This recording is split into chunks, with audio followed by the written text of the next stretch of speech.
Nekuda kusangana na Jesu.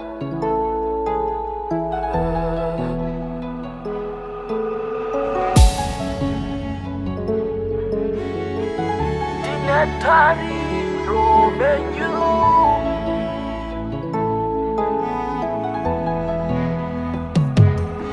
moyo wangu aunihanya ne upenyu uno nezvenyika ino zvose zvinopfuraka zvinora mweya wangu unoda chose kwenda kumusha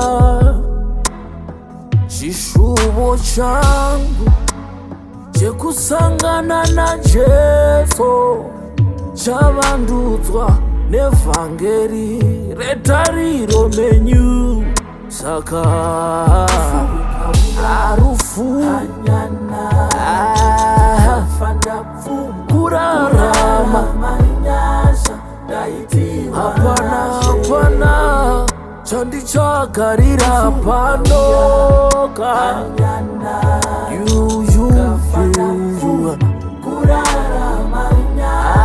ndaitirwa nazve.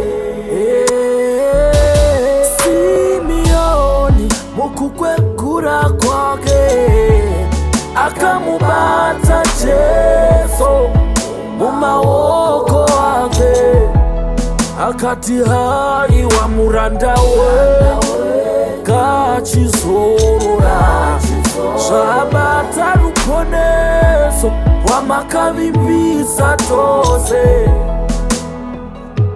Simeoni mukukwegura kwake akamubata Jesu mumaoko ake akati haiwa muranda angachizorora zvabata ruponeso rwamakavimbisa tose.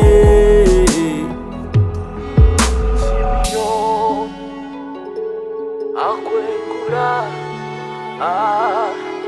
amubata nekuzara kwake.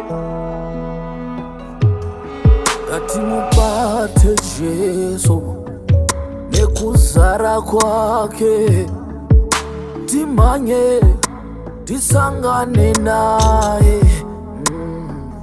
Anochengetedza upenyu hwake acharasikirwa nawo, asiwo anorasikirwa nekuda kwa Jesu. Anouchengetera kunyika inouya. Izvi ndizvozvo zvinoreva shoko. Yuyu rufu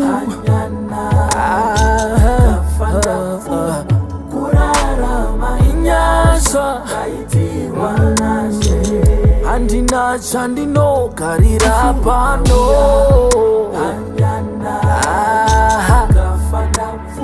Kurarama inzwa Simeoni Simeoni mukukwegura kwake akamubata Jesu mumaoko ake akati haiwa muranda kachizorora zvabata ruponeso rwamakavimbisa tose. Simeoni mukukwegura kwake akamubata Jesu mumaoko ake akati haiwa muranda angachizorora zvabata ruponeso rwamakavimbisa tose. Simeoni akwegura amubata nekuzara kwake akati hapana, hapana.